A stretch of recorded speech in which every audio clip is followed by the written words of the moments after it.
Meus queridos, sejam muito bem-vindos ao nosso Cinderela no Divã. Meu nome é Sabrina Ferrari, eu sou médica e hoje vocês pediram e nós vamos falar sobre depressão.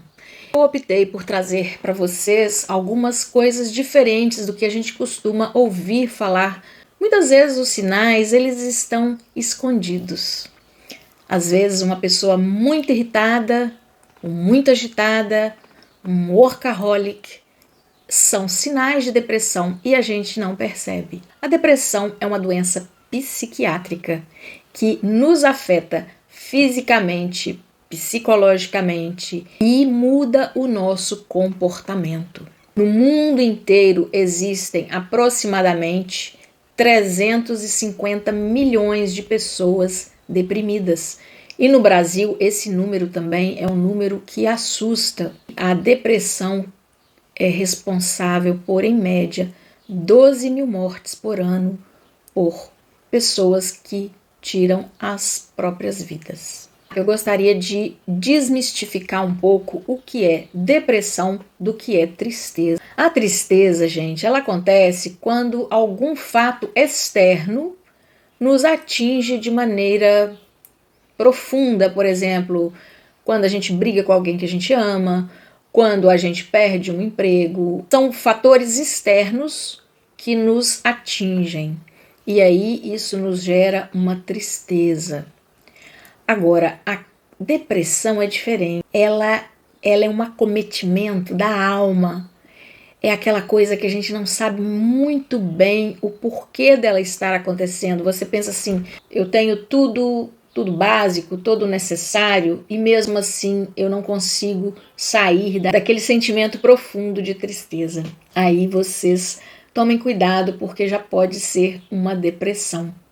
A depressão, ela é geralmente endógena, né? É o que a gente fala, ela vai do interior para o exterior.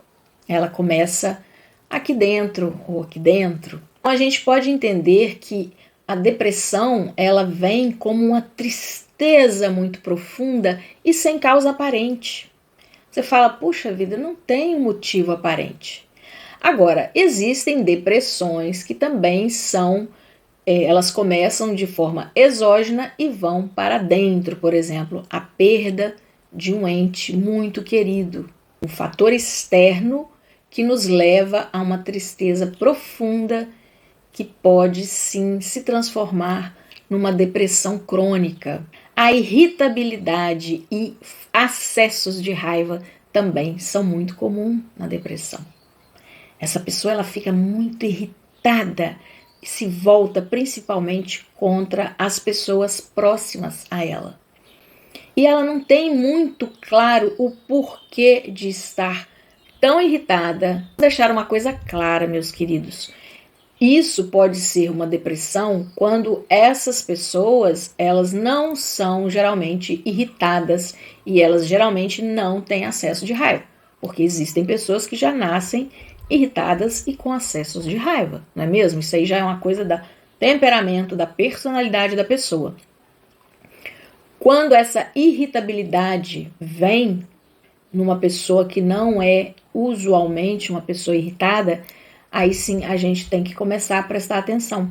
Podem ser também aquelas pessoas que de repente começam a fazer muita coisa ao mesmo tempo. Ela não consegue ficar parada um minuto, ela não consegue ficar sem ocupar a cabeça, pegar o celular e ficar rolando ali o feed do Instagram. É normal, às vezes a gente tá um pouco ansioso, né, para dormir, alguma coisa assim. Você põe ali um vídeo para tocar, né? Isso pode vir também como frustração com as coisas mais simples da vida. Por exemplo, ela senta ali para assistir televisão e ela não consegue focar num canal. Ela fica passando, trocando de canal, trocando de filme, trocando de vídeo, trocando de série. Ela não consegue focar. Uma insatisfação com ela mesma, uma grande insatisfação.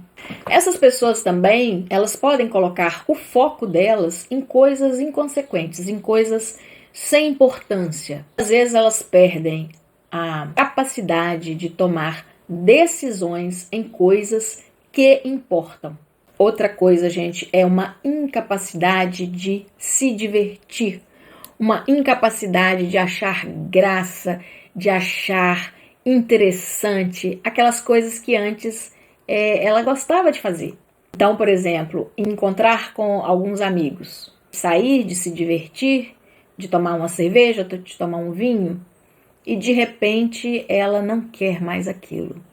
Ela quer ficar dentro de casa, de preferência dentro do quarto, ou começa a evitar esses encontros.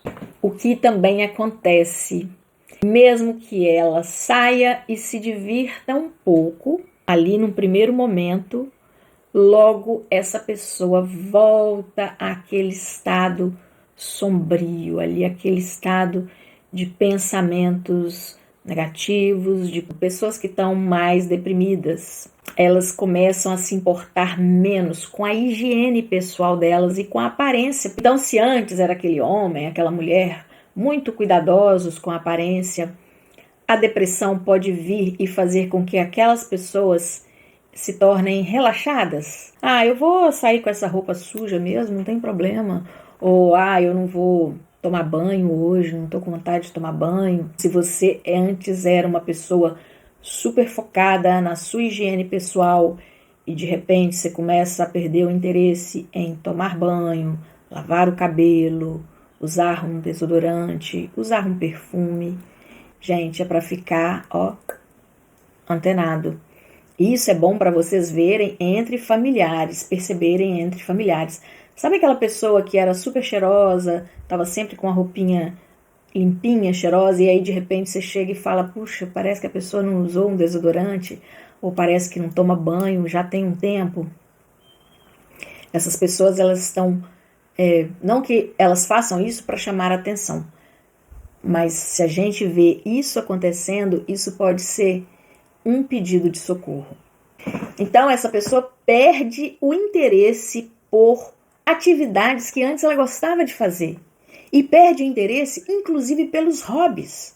Ou se é uma pessoa que era super estudiosa, um filho, uma filha, alguém que era super estudioso, e de repente essa pessoa começa a tirar nota baixa na escola ou na faculdade.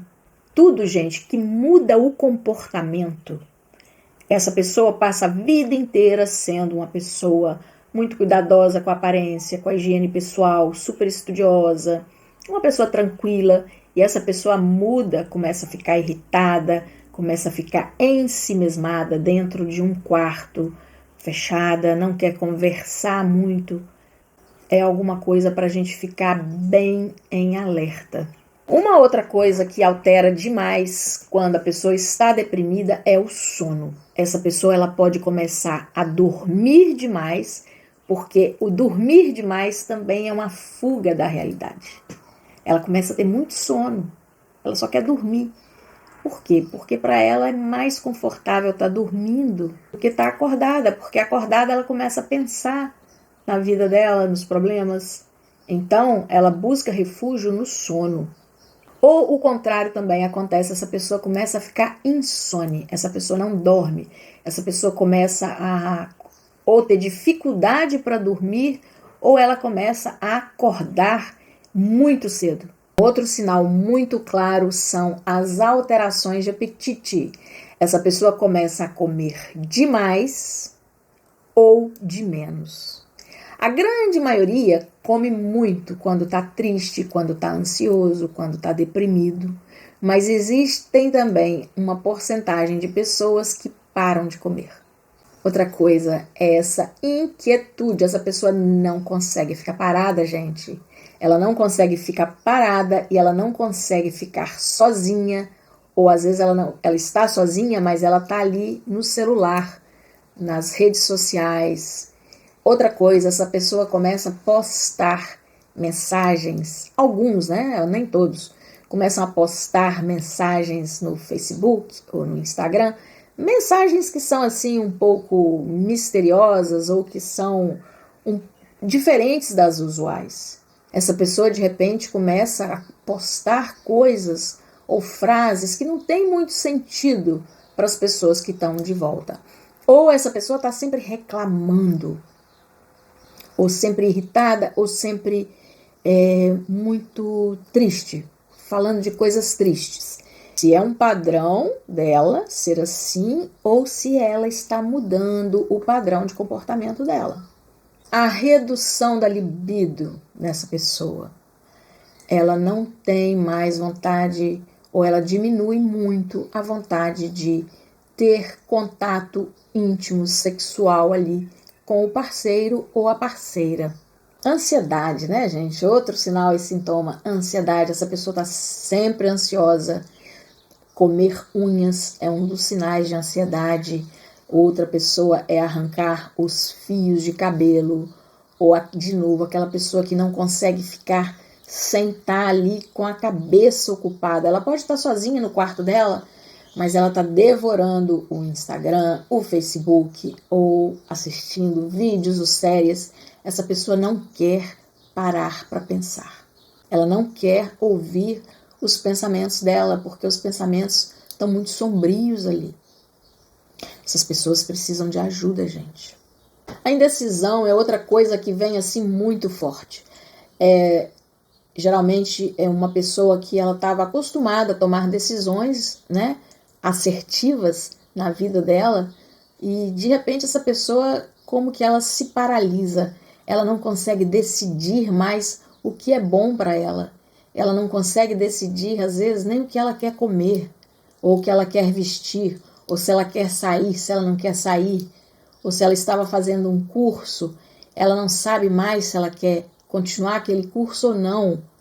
É uma pessoa que de repente ela paralisa a vida dela. Se essa pessoa trabalha fora de casa, fica muito evidente para os colegas de trabalho que ali o padrão comportamental está diferente. Ela não consegue mais focar no trabalho. Uma outra coisa, gente, é um sentimento grande de fadiga. Essa pessoa geralmente ela está sempre exausta, cansada. Ela acabou de acordar e ela está cansada. E também um sentimento de apatia. As coisas... É como se ela estivesse ouvindo o mundo, mas de uma forma muito distante dela. É como se ela não estivesse no mundo.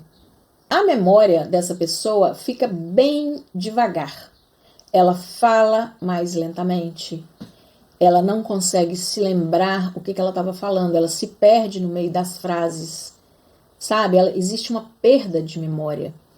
Ela não consegue lembrar o que ela estava com vontade de fazer. Uma outra coisa, gente, que acontece são dores. Essas pessoas começam a ter dor. Dor de estômago, dor de cabeça, ou dor na coluna. Eu disse para vocês numa outra live, né, que essa coluna nossa cervical, que vai de C1 a C7, de C1 a C4, são os desejos inconscientes. E de C4 até C7 são os desejos conscientes que a gente não realiza. E apesar da pessoa tomar medicamentos específicos para essas dores, elas não vão embora. Delírios e alucinações causados por mania de perseguição. Algumas pessoas, quando elas entram em depressão, elas também podem desenvolver traços meio que paranoides, e essa pessoa começa a se sentir perseguido, como se o mundo estivesse contra ela, como se as pessoas estivessem contra ela, e ela pode entrar sim em delírios e alucinações. O profissional que vai atender essa pessoa consiga distinguir entre uma perseguição real de uma perseguição imaginária, porque existem perseguições que são reais, né, gente? Existem também, meus queridos, os sentimentos de culpa. Algumas pessoas ficam profundamente culpadas, elas se sentem culpadas por tudo o que acontece no mundo. Algumas pessoas, elas não gostam de descobrir que elas estão em depressão e elas podem negar, porque de repente você assumir que você tem uma doença, que é a depressão, é muitas vezes vista por várias pessoas como fraqueza, como sinal de fraqueza. Sabe? Depressão não existe. Existe, gente. E a gente não é fraco ou forte porque tem ou não tem depressão. É um adoecimento da alma que leva a um adoecimento do corpo, que muda nosso comportamento. E por último, gente, infelizmente, são aqueles pensamentos terríveis que podem levar ou não aquela pessoa a atentar contra a própria vida. Por que que a depressão é uma coisa tão perigosa? Porque muitas vezes quem a está sentindo nega aquilo. Eu vou contar um caso para vocês. Em 2020, eu tive uma grande depressão. E eu não queria aceitar que eu estava deprimida. Eu, Sabrina, não queria aceitar. Eu estava completamente paralisada e eu não vi que eu estava deprimida. Alguns amigos falaram, você pode estar deprimida, e eu falava não. Eu já passei por outras coisas, por outros momentos muito mais difíceis que esse. Eu vou dar conta. A minha sorte, meus queridos, é que eu estava em terapia, com uma terapeuta maravilhosa. E ela reconheceu, ela falou, Sabrina, você não está bem. Você está deprimida. E eu não queria aceitar, gente. Por fim, eu falei, bom, eu vou tentar. E eu comecei a tomar medicação. E sim, o que eu tinha naquele momento era uma grande depressão causada por um fator externo, uma coisa externa que estava acontecendo na minha vida e eu não queria aceitar, eu não queria enxergar. E eu comecei, sim, a tomar antidepressivo. E estou tomando ainda. Então, gente, é muito importante a gente saber reconhecer que, às vezes, a gente precisa de uma ajuda. A gente precisa de um suporte. A gente precisa de um medicamento. Eu sou muito natureba. Muito voltada para a antroposofia, que é a medicina antroposófica, para a ozonioterapia, né? Eu sou ozonioterapeuta desde há 20 anos. Mas naquele momento eu precisei de tomar um antidepressivo. Principalmente entre os homens. É quase um tabu. O homem tem que ser sempre forte. O homem não pode chorar na frente de uma mulher. O homem não pode isso, o homem não pode aquilo. Gente, são mitos. São mitos. Vamos deixar esses mitos de lado. Você sabe por quê? Porque aqui dentro de todos nós, bate um coração. Nós todos temos sentimentos, gente. Nós todos temos uma alma, graças a Deus. Porque algumas pessoas aí, vocês sabem quem não tem muita alma não, né, gente? E nem muito coração. Já falei demais deles aqui. Acontecem coisas externas a você ou coisas internas com você e às vezes a gente precisa sim, precisamos de tomar um remédio, precisamos de ter uma supervisão médica, nós precisamos da ajuda dos profissionais de saúde mental para a gente manter a nossa saúde mental, gente. Então, meus queridos, se você precisa de tomar um medicamento, olha que maravilha que existe um medicamento que pode te ajudar. Depois que essa depressão for embora e você voltar a ver a vida colorida, porque sim, isso é uma outra coisa da depressão. A gente enxerga tudo um cinza horrível. Não queira resolver tudo sozinho. Eu gosto de uma frase que é o seguinte: cada um é doutor na sua área. Não é? Então, mesmo que você saiba muito da sua área, deixe uma outra pessoa cuidar de você. E se algum de vocês cuidam de outras pessoas, aí a coisa é mais intensa ainda, porque quem cuida precisa ser cuidado. O tanto que a sua vida está paralisada, ou o tanto de pensamentos sombrios que você está tendo, ou o tanto que você não enxerga a luz no fim do túnel. E principalmente se você, às vezes, tem esses pensamentos, né, tão perigosos, procure ajuda, gente. Procure ajuda. Porque depois que esses pensamentos passam, depois que essa doença é tratada, a gente volta a enxergar a beleza das coisas. No momento de grande, profunda tristeza, não tome nenhuma atitude precipitada, principalmente aquelas que vão contra você mesmo. Não tome nenhuma dessas atitudes. Procure ajuda, tá? Procure um psiquiatra, um psicólogo, uma psicóloga. Procure essas pessoas que vão saber te ouvir. Peça ajuda de alguém da família. Escuta, me leva ali no médico, me leva num psicólogo, entendeu? O mundo está num momento muito confuso, está fora do eixo, vai voltar sim, vai voltar à normalidade. Mas a gente tem que passar por essa tempestade aí. Mas vou lembrar a vocês que estamos juntos, meus queridos. Estamos todos juntos. Estamos todos no mesmo barco, debaixo dessa tempestade. Um beijo grande, fiquem com Deus. Até a próxima. Tchau, tchau.